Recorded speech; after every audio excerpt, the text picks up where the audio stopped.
So hello students, welcome back to my channel NCERT वाले भैया। सो मेरे प्यारे विद्यार्थी, कैसे हैं आप लोग? आई होप बच्चों आप लोग एकदम मस्त होंगे और अपनी तैयारी में दिन रात एकदम लगे होंगे। मेरे प्यारे विद्यार्थियों, आज की इस वीडियो पे हम बात करने वाले हैं, अगर आप भी 24 फरवरी को देने जा रहे हैं 2025 यूपी बोर्ड का बोर्ड एग्जाम, वो भी मेरे प्यारे विद्यार्थियों हिंदी का, तो ऐसे विद्यार्थी जो साल भर कुछ नहीं पढ़े हैं, कोई दिक्कत वाली बात नहीं विद्यार्थियों, मात्र आप लोगों को एक वीडियो से आपके बच्चे 50 अंक एकदम पक्के होने वाले हैं। मैं आपको एनसीईआरटी वाले भैया आपके 50 अंक मात्र और मात्र एक वीडियो से आपके पक्के होने वाले हैं, चाहे आप बच्चों कितने भी कमजोर छात्र क्यों ना हो। ठीक है, चाहे आप कितने भी कमजोर छात्र क्यों ना हो, अगर कमजोर छात्र हैं तो भाई आप लोग इस वीडियो पे पक्का का पक्का पूरा का पूरा ध्यान दे लीजिए भाई।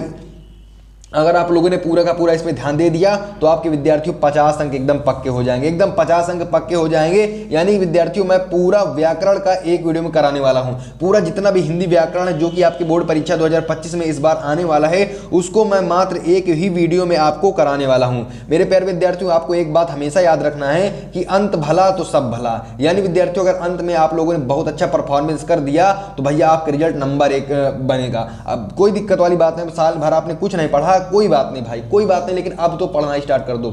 अब भी अगर आप लोग पढ़ाई स्टार्ट कर दी मेरे प्यारे विद्यार्थियों, तो अगर आपसे मतलब कि पढ़ाई स्टार्ट कर दिए होंगे बहुत दिन पहले से, तो भाई आपके 75 से बच्चों 80% कहीं नहीं जाने वाले। 75 से 80% कहीं नहीं जाने वाले। ऐसे विद्यार्थी जो साल भर पढ़ाई किए हैं मेरे प्यारे विद्यार्थियों, तो उनको तो 90% फिक्स है भाई, क्योंकि उन्होंने साल भर मेहनत किया है। लेकिन आप लोग विद्यार्थी 75 से 80% लाकर अपना नाम रोशन कर सकते हैं अगर आप बहुत ज्यादा कमजोर छात्र हैं। ठीक है, तो देखो हम लोग हिंदी व्याकरण को पूरा निपटाते हैं आज की इस वीडियो पे। ठीक है मेरे विद्यार्थियों, तो सबसे पहले हम देखते हैं मुहावरे एवं लोकोक्तियां, यानी जितने भी मोस्ट इंपॉर्टेंट मुहावरे और लोकोक्तियां जो कि इस बार हर बार की पूर्व परीक्षा में आते हैं, और इस बार भी एकदम फिक्स टॉपिक है कि आपकी बोर्ड परीक्षा में 100% ये टॉपिक पूछे जाएंगे। तो इनको ही हम लोग देख लेते हैं। देखते हैं भाई मुहावरे एवं लोकोक्तियां। अंधे की लाठी, भाई अंधे की लाठी एकमात्र सहारा, इसका अर्थ क्या हुआ विद्यार्थियों? एकमात्र सहारा। अंधे की लाठी एकमात्र सहारा। वाक्य प्रयोग इसका करेंगे, कमल अपने वृद्ध माता पिता के एक अंधे की लाठी था। ठीक है, जो कमल था अपने वृद्ध माता पिता की एक अंधे की लाठी था। इस प्रकार से आप लोगों के प्यारे विद्यार्थियों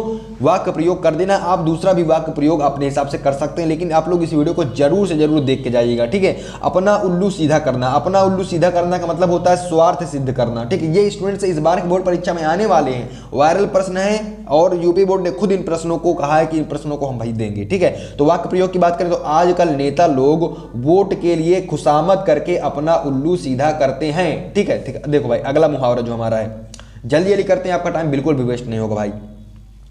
अपने पैरों पर खड़ा होना। ठीक है, तो स्वावलंबी होना। वाक्य प्रयोग, हसन के माता पिता उसकी शादी करना चाहते थे, लेकिन उसने कहा कि जब तक वह अपने पैरों पर खड़ा नहीं होगा तब तक स्टूडेंट्स वह शादी बिल्कुल भी नहीं करेगा। ठीक है, तो इसका हो गया वाक्य प्रयोग। आगे चलते हैं भाई। अंगारे सिर पर रखना। ठीक है, अंगारे सिर पर रखना, इसका मतलब क्या हुआ स्टूडेंट्स? अंगारे सिर पर रखना यानी कि विपत्ति मोल लेना। ठीक है, वो विपत्ति को मोल ले लेना। ठीक है, इसका अगर वाक्य प्रयोग करेंगे तो किस प्रकार करेंगे? वाक्य प्रयोग हेडिंग डालेंगे, इसके बाद वाक्य प्रयोग इसका करेंगे। सभी कार्य सोच समझकर करने चाहिए, सीता का हरण कर रावण ने बेवजह अंगारे सिर पर रख लिए। ठीक है स्टूडेंट्स, इसके बाद देखो भाई, अंगूठा दिखाना। क्या है अंगूठा दिखाना? तो अंगूठा ये दिखाना क्या हो जाएगा अर्थ? स्पष्ट मना करना। ठीक है, अंगूठा दिखाना, स्पष्ट मना करना। इसका वाक्य प्रयोग मेरे प्यारे विद्यार्थियों किस प्रकार से आपको करना है? जब तक लिपिक ने उसका कार्य नहीं कर दिया था तब तक वह उसे कुछ राशि देने का वादा करता रहा, काम होते ही उसने लिपिक को अंगूठा दिखा दिया। ठीक है, यानी इस प्रकार से आप लोग जो है इसको कर सकते हैं वाक्य प्रयोग इसका। ठीक है, अगले की बात करें भाई हम, ये आ गया हमारा अगला जो हमारा मोस्ट इंपॉर्टेंट मुहावरा है वो है ईद का चांद होना। ठीक है, ईद का चांद होना अधिक दिनों में दिखाई देना। ईद का चांद होना अधिक दिनों पे दिखाई देना। ठीक है मेरे प्यारे विद्यार्थियों, इनको तैयार कर लो। वाक्य प्रयोग भाई, इसका वाक्य प्रयोग किस प्रकार से करेंगे? भाई विपिन, जब से तुम इंजीनियर बन गए हो ईद का चांद हो गए हो। इस प्रकार से प्यारे स्टूडेंट्स आप लोगों को वाक्य प्रयोग कर देना। ठीक है, ईद का जवाब पत्थर से देना। दुष्ट के साथ दुष्टता का व्यवहार करना। वाक्य प्रयोग करेंगे, भारत शांति प्रिय देश है, परंतु चाइना ने यदि उसके साथ कोई अनुचित कार्य किया तो ईंट का जवाब पत्थर से दिया जाएगा। इस प्रकार से आप लोग इसका वाक्य प्रयोग कर सकते हो।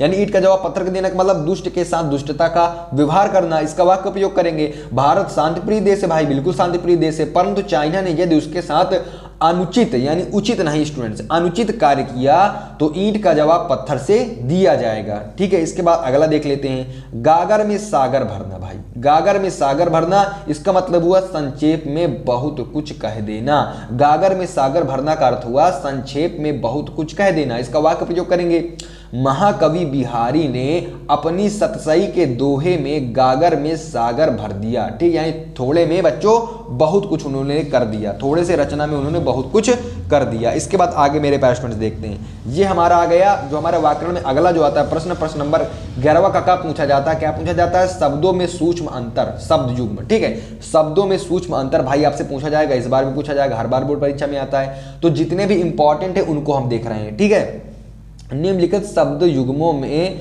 से किन्हीं दो शब्द युग्मों में बताइए कि उनका कौन सा अर्थ सही है। ठीक है, तो अनल, अनिल, अनल, अनिल में क्या होगा? अनिल का मतलब होता है अग्नि और अनिल का मतलब होता है वायु। ठीक है, अनल का होता है अग्नि और अनिल का होता है वायु। इसी तरह सकल और सकल आता है, तो सकल का अर्थ होता है संपूर्ण, सकल। ठीक है, और सकल का अर्थ होता है अंश या खंड। इस प्रकार से आपको कर देना है। एक होता है सुत, एक होता है सूत। तो सुत का जो अर्थ होता है स्टूडेंट्स वो होता है पुत्र, और सूत का अर्थ की बात करें तो सारथी हो जाता है या धागा। सूत कहते हैं ना, सूत ले आओ, इस प्रकार से। ठीक है, पंथ, पथ, तो पंथ का अर्थ सब लोगों को पता है भाई, संप्रदाय। पथ का मार्ग सब लोगों को पता है, मार्ग। ठीक है, अंश एक होता है, एक स्टूडेंट्स होता है अंश। तो अंश का अर्थ होता है कंधा और अंश का होता है हिस्सा, कहते हैं ना उसका खंड हो गया, एक अंश निकल आया। तो इस प्रकार से। ठीक है, इसके बाद आता है उपकार और आता है अपकार। तो उपकार अपकार में भाई काफी ज्यादा अंतर है। उपकार का अर्थ होता है भलाई, अपकार का मतलब होता है बुराई। ठीक है, एक होता है वसन, एक होता है व्यसन। तो वसन का जो अर्थ होता है वस्त्र होता है, और व्यसन का अर्थ होता है आदत। ठीक है, वसन का मतलब वस्त्र और व्यसन का मतलब आदत। अपने दिमाग में इनको बैठाल के चलिए। ठीक है, अब लिखने का टाइम बचा हुआ नहीं हमारे पास। आप लोग इस वीडियो को 2-3 बार, एक बार 2 बार देख लो यार, पूरा का पूरा व्याकरण 50 नंबर आपका एकदम फिक्स, एकदम पक्का, एकदम मस्त। ठीक है, तो एक होता है अंश, एक होता है अंशु। तो अंश का मतलब होता है भाग और अंशु का मतलब होता है किरणें। ठीक है, किरण। स्वर्ग एक स्वर्ण, स्वर्ण। तो स्वर्ग का मतलब होता है सोना और स्वर्ण का मतलब होता है उच्च, उच्च जाति। ठीक है, एक होता है छात्र, एक होता है छात्र। इसमें छा से छाता वाला छा है और इसमें छा छतरी वाला छा है। तो छात्र का मतलब सब लोगों को पता है विद्यार्थी, जैसे आप लोग प्यारे प्यारे विद्यार्थी हैं। ठीक है, और छात्र का मतलब होता है छात्र योचित। ठीक है, तो हमने क्या कर दिया मेरे प्यारे स्टूडेंट्स, यहाँ पे कर दिया शब्दों में सूक्ष्म अंतर। ठीक है, शब्द युग हम लोगों ने शब्दों में सूक्ष्म अंतर कर दिया। अब देख लेते हैं भाई अनेकार्थी शब्द। क्या देख लेते हैं? अनेकार्थी शब्द। ठीक है, अनेकार्थी शब्द। प्रश्न नंबर 11 का खा आता है, निम्नलिखित शब्दों में से किसी एक शब्द के 2 अर्थ लिखिए। ठीक है, इस प्रकार से आपका प्रश्न पूछा जाता है अनेकार्थी शब्द। तो जितने भी अनेकार्थी शब्द हैं उनको भी हम लोग जल्दी जल्दी से भाई कर देते हैं, क्योंकि भाई काफी ज्यादा इंपॉर्टेंट है। आपको 50 अंक चाहिए तो मेहनत तो भाई आप लोगों को करनी ही होगी। ठीक है, मेहनत के सिवा कुछ नहीं करना, सिर्फ और सिर्फ आपको मेहनत करना। साल भर नहीं पढ़े कोई दिक्कत वाली बात नहीं, अब पढ़ के भी आप लोग बहुत ज्यादा अच्छा स्कोर कर सकते हैं, कोई दिक्कत वाली बात नहीं मेरे प्यारे विद्यार्थियों। अनेकार्थी शब्द हम लोग देखते हैं। लवली स्टूडेंट्स, शब्द एक तरफ लिखा, एक तरफ अनेक अर्थ, यानी एक शब्द के मेरे प्यारे स्टूडेंट्स अनेक अर्थ। इस प्रकार से आप लोगों को आता है किस प्रकार से क्वेश्चन पूछेगा, निम्नलिखित शब्दों में से किसी एक शब्द के 2 अर्थ लिखिए। ठीक है, जल्दी जल्दी से आप लोग लाइव में कमेंट करिए भाई। ये क्या विद्यार्थी लिख रहा है, कोई क्या लिख रहा हो भाई? जल्दी जल्दी से कमेंट करिए आप लोग। ठीक है, एक होता है अर्क, एक होता है अर्क। अर्क का होता है स्टूडेंट्स अनेक अर्थ। क्या होता है? अर्क काढ़ा हो जाता है, सूर्य हो जाता है, आका का पौधा हो जाता है। ठीक है, इसके बाद आता है अनंत। एक अनंत का अर्थ होता है आकाश, यानी जिसका कहीं अंत ना हो। ठीक है, अनंत का मतलब आकाश जिसका कहीं अंत ना हो। अंबर, आकाश, वस्त्र। ठीक है, अंबर, आकाश, वस्त्र आ जाता है। कनक, कनक की बात करें तो सोना, धतूरा, गेहूं का आटा। कनक को क्या क्या कहते हैं? सोना कहते हैं, धतूरा कहते हैं और गेहूं का आटा भी कहते हैं। कनक, सोना, धतूरा, गेहूं का आटा। ठीक है, काल, काल का क्या अर्थ हो जाता है? समय, अकाल, मृत्यु। ठीक है, समय, अकाल, मृत्यु। इसके बाद गति, चाल, दशा, मोक्ष। ठीक है, गति का क्या हो जाएगा? चाल हो जाएगा, दशा हो जाएगा और मोक्ष हो जाएगा। गुण की बात करें तो विशेषता, स्वभाव, रस्सी। ठीक है, गुण की क्या हो जाएगा? गुण का विशेषता, स्वभाव, रस्सी। जितने भी बता रहा हूं सारे के सारे मोस्ट इंपॉर्टेंट है, आप लोग इनको देखते चलिए, दिमाग में रखते चलिए। चपला की बात करें तो चपला लक्ष्मी, बिजली, चंचल स्त्री को भी चपला कहते हैं। ठीक है, तीर, तीर की बात करें भाई तो नदी का किनारा। तीर को क्या कहते हैं? नदी का किनारा कहते हैं। तट कहते हैं, बाण कहते हैं। द्विज की बात करें तो ब्राह्मण, पक्षी, चंद्रमा, दांत, इस प्रकार से द्विज हो जाता है। नाग की बात करें स्टूडेंट तो यहाँ पे सर्प, हाथी, नागेश्वर। ठीक है, सर्प, हाथी और नागेश्वर। पद, तो पद का मतलब क्या होता है प्यारे विद्यार्थियों, स्थान हो जाता है, पदवी हो जाता है, पैर, पद मीन्स पैर भी होता है, ठीक है। पतंग की बात करें यहाँ पे तो पतंग का सूर्य हो जाता है, पक्षी हो जाता है, कीट पतंग हो जाता है, पारा भी हो जाता है, पतंग, पतंग मीन्स पारा भी होता है, ठीक है। पयोधर, तो पयोधर का क्या होगा, स्तन, बादल, नारियल, ठीक है। मित्र की बात करें तो सूर्य, सखा, दोस्त, मित्र को सूर्य भी कहते हैं, सखा भी कहते हैं, दोस्त भी कहते हैं।